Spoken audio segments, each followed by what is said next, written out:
हरिओम. आज बुधवार 8 जुलै 2026. सद्गुरू ब्रह्मचैतन्य गोंदवलेकर महाराज यांच्या प्रवचनातून त्याच आपल्याला सांगणार आहेत की भगवंताचं अनुसंधान कसं ठेवावं. ऐकूया. ज्या गोष्टीचं अत्यंत प्रेम आहे तिचं अनुसंधान मनुष्याला आपोआप राहतं. ते इतकं टिकतं की अनुसंधान मला आहे ही जाणीवही राहत नाही. अनुसंधान ठेवतो असं म्हणताना मी त्याच्याहून वेगळा असतो आणि प्रेमाचं जे अनुसंधान असतं तिथे मी एक जीवच असतो.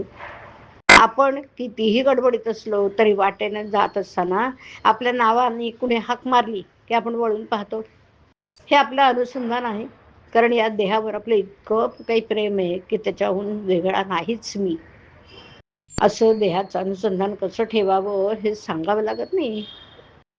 देहाचा विसर पाडा म्हणून सांगावं लागतं. देहाचं स्मरण ठेवा म्हणून नाही सांगावं लागत. आम्हाला भगवंताचं अनुसंधान ठेवायचंय हा एक प्रकारचा अभ्यास आहे.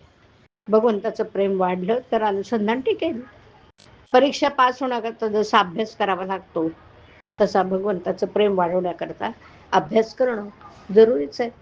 मग यासाठी जे जे काही मी करीन ते मी भगवंताच्या साक्षीत्वाने करतो आहे ही जाणीव ठेवून करायला पाहिजे.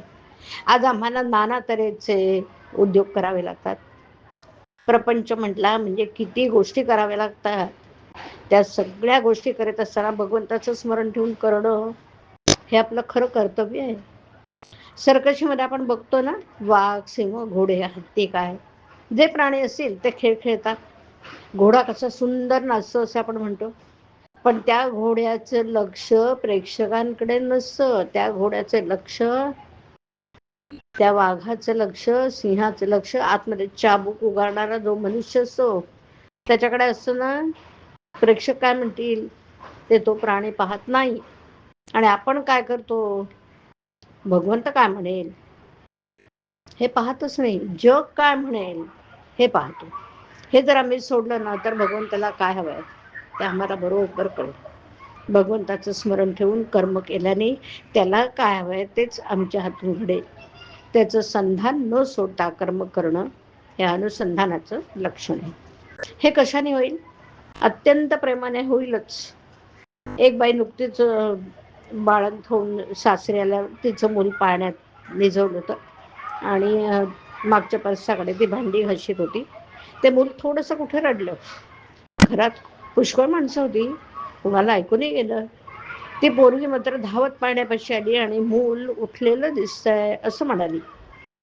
काम करताना तिचे कान जसे पाळण्याकडे होते ना, तसं प्रपंच करताना आपलं लक्ष मात्र भगवंताकडे असलं पाहिजे.